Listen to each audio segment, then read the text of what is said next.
हरे कृष्ण, राधे राधे भक्तों, आप सभी का स्वागत है आपके अपने चैनल पर संदीप भक्ति ज्ञान गंगा में। भक्तों, आज की इस वीडियो में मैंने सकट चौथ की बहुत ही सरल पूजा विधि बताई है। सकट चौथ, जिसे हम संकष्टी चतुर्थी, तिलकुट चौथ, माघी चौथ, संकटा चौथ कई नामों से जानते हैं, माघ मास में कृष्ण पक्ष की चतुर्थी तिथि को मनाई जाती है। सकट चौथ का व्रत प्रथम पूजनीय विघ्नहर्ता माता पार्वती के प्रिय पुत्र गणेश जी को समर्पित है। इस दिन माताएं अपनी संतानों के लिए व्रत करती हैं और गणेश भगवान की पूजा करती हैं। तो आइए जानते हैं हमें पूजा कैसे करनी है। तो भक्तों, सकट चौथ वाले दिन किसी के यहाँ पर ये पूजा दोपहर के समय 10-11 बजे तक की जाती है या फिर शाम के समय की जाती है। जब भी होती है तब आप एक चौकी लगाएं, उसके ऊपर लाल पीला वस्त्र बिछाएं। गणेश जी की मैंने यहाँ प्रतिमा स्थापित की है फूलों का आसन दे करके। आप चाहे तो यदि आपके पास शिव परिवार है तो आप उसमें भी गणेश जी का पूजन कर सकते हैं। मैंने यहाँ दीपक की स्थापना करी है तिल के तेल की, और उसके बाद जल से शुद्धिकरण कर लेंगे, पवित्रीकरण कर लेंगे। यदि आपकी मूर्ति किसी धातु की है तो आप पंचामृत से भी स्नान करा सकते हैं। गणेश जी का और अग्नि देवता का ध्यान करते हुए हम यहाँ पर दीपक जला लेंगे। तो इस प्रकार से हमें पूजन के दौरान हमें इस मंत्र का जाप भी करना चाहिए। ओम गण गणपते नमो नमः, ओम गण गणपते नमो नमः मंत्र का जाप मन में जाप करते रहें। उसके बाद हम गणेश भगवान को वस्त्र समर्पित कर देंगे। आप यहाँ पर यदि वस्त्र नहीं अर्पित करना चाहते हैं तो कोई बात नहीं, आप यहाँ पर जनेऊ अर्पित कर दें और वस्त्र रूपी कलावा भी समर्पित कर दें। तो इस प्रकार से हम इत्र लगा करके वस्त्र रूपी कलावा समर्पित कर देंगे। भक्तों, यदि आपके पास शिव परिवार की फोटो है तो आप यहाँ पर भी पूजन कर लें। ठीक है भक्तों, मन ही मन में हमें गणेश जी के मंत्रों का जाप जरूर से करना है। तो इसके बाद हम चंदन, रोली, अक्षत, पुष्प से हम यहाँ पर टीका कर लेंगे। तो हम यहाँ गणेश जी को चंदन, रोली, हल्दी सभी से टीका करेंगे। तो इस प्रकार से हमें पूजन करना है। भक्तों, ये जो पूजन है स्त्रियां अपने संतानों के लिए करती हैं। ये जो व्रत करती हैं तो ये व्रत निर्जला व्रत भी रखती हैं और कहीं कहीं पर ये फलाहारी व्रत रखा जाता है। तो ये दोनों ही व्रत इसी प्रकार से किए जाते हैं, दोनों विधि से। तो मैंने यहाँ पर एक स्टील का लोटा लिया है चंद्रमा को अर्घ्य देने के लिए। चंद्रमा की धातु चांदी है। यदि आपके पास नहीं है तो आप स्टील का ले लें, परंतु तांबे का, पीतल का लोटा नहीं लेना है। तांबे का तो बिल्कुल भी नहीं लेना है, पीतल का तो एक बार ले सकते हैं। तो देखिए, मैंने कंठ में कलावा बांध दिया है और यहाँ पर मैं चंदन से स्वास्तिक बना रही हूँ। आप रोली से भी स्वास्तिक बना सकते हैं। तो इस प्रकार से हमें यह लोटा तैयार करना है जल का, चंद्रमा को अर्घ्य देने के लिए। तो भक्तों, तिल चौथ है ना, तो इसमें आप तिल का बहुत ज़्यादा यूज़ करना है। तो मैंने यहाँ पर जल में गाय का कच्चा दूध डाल दिया है, सफ़ेद तिल डाल देंगे, इसमें अक्षत डाल देंगे। मैं यहाँ पर सफ़ेद चंदन डाल रही हूँ। यदि आपके पास सफ़ेद चंदन नहीं है तो आपके पास जो भी चंदन है, पीला या ऑरेंज कलर का, आप वो भी डाल सकते हैं। अक्षर डाल दें, क्योंकि चंद्रमा के पूजन में, अर्घ्य में सफ़ेद चीज़ों का अत्यधिक महत्व है।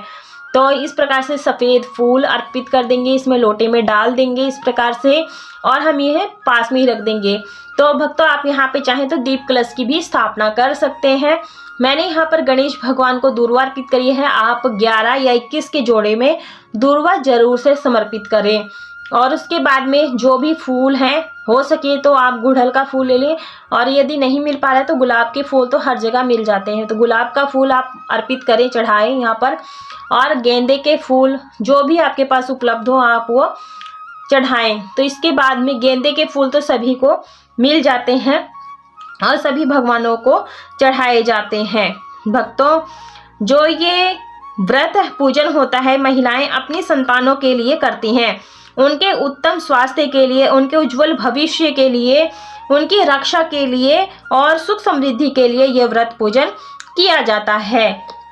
ये जो पूजन है संतान के लिए किया जाता है। जैसे करवा चौथ का व्रत पूजन हम अपने पति के लिए करते हैं, वैसे ही सकट चौथ का पूजन संतान के लिए किया जाता है। तो मैं यहाँ पर पंचमेवा का भोग लगा रही हूँ, और जो मैंने तिलकुट के लड्डू बनाए हैं उसका भी हम यहाँ पर भोग लगाएंगे।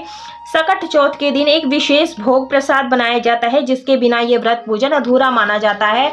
वह है तिलकुट का प्रसाद, यानी कि तिल को भून करके उसमें गुड़ या शक्कर मिलाया जाता है और इस प्रकार से हम भगवान गणेश जी को तिलक में अर्पित करेंगे सफ़ेद तिल।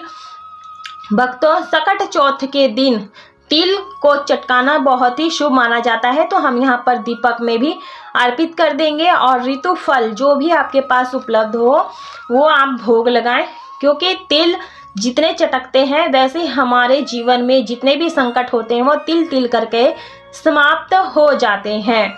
और उसके बाद में हम यहीं पर बैठ करके थोड़े से पुष्प ले लेंगे और जो हमने तिलकुट का प्रसाद बनाया था उसे हाथ में ले लेंगे और हो सके तो आप दुर्वा भी ले लें। उसके बाद में हमें यहाँ पर सकट चौथ की व्रत कथा या कहानी सुनेंगे। यदि आपके घर में देवरानी जेठानी सभी मिलकर के इस व्रत को करते हैं, कथा सुनते हैं, तो एक कथा सुना दें, उसके बाद सब हुंकारा भरते हुए कथा को संपूर्ण करें। और जो भी सफ़ेद तिली थे तिलकुट वो हम थोड़ा जल के लोटे में डाल देंगे, कुछ भगवान के चरणों में और कुछ अपने पल्लू में बांध लेंगे चंद्रमा को अर्घ्य देने के लिए। उसके बाद में हमें यहाँ पर एक छोटी सी अग्यारी करनी होती है। मैंने गाय का उपला गोबर का सुलगा लिया है, उसके ऊपर नारियल का टुकड़ा रखा है, अग्नि प्रज्वलित कर ली है। उसके बाद में हम यहाँ थोड़ा सा घी डाल देंगे। घी डालने से ये होता है कि ये जो अग्नि है अच्छे से जल जाती है। तो हम यहाँ पर जो तिल गुड़ का मिक्सर बनाया था उसी से हम आहुतियाँ देंगे। भक्तों, सकट चौथ के दिन तिल को चटकाना बहुत ही शुभ माना जाता है और तिलकुट को पहले नहीं बना कर रखना चाहिए। तिल उसी दिन बनाया जाता है, सकट चौथ के दिन। हम यहाँ पर गणेश भगवान की आरती कर लेंगे। आप यहाँ पे आरती कपूर से भी कर सकते हैं या फिर जो दीपक जलाया था उससे भी कर सकते हैं।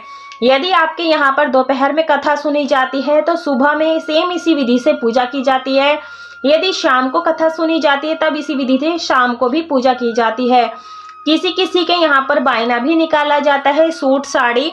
तो इस प्रकार से मैंने यहाँ दक्षिणा निकाल दी है अपने सामर्थ्य के अनुसार से। जो आरती की है उससे हम आरती को ठंडा कर देंगे, जल मिनस देंगे यहाँ 3 बार। उसके बाद में जल के लोटे से जो अर्घ्य बनाना है चंद्रमा को अर्घ्य देंगे, तभी हमारा व्रत संपूर्ण माना जाएगा। और जो हमने बायना निकाला है उसके ऊपर तिलकुट का प्रसाद हम थोड़ा सा निकाल के अपने प्रसाद के लिए रख लेंगे, बाकी हम प्रसाद के रूप में दान कर देंगे। दक्षिणा भी हम बायने के साथ दे देंगे। वीडियो पसंद आई है तो वीडियो को लाइक शेयर सब्सक्राइब जरूर से करें। राधे राधे।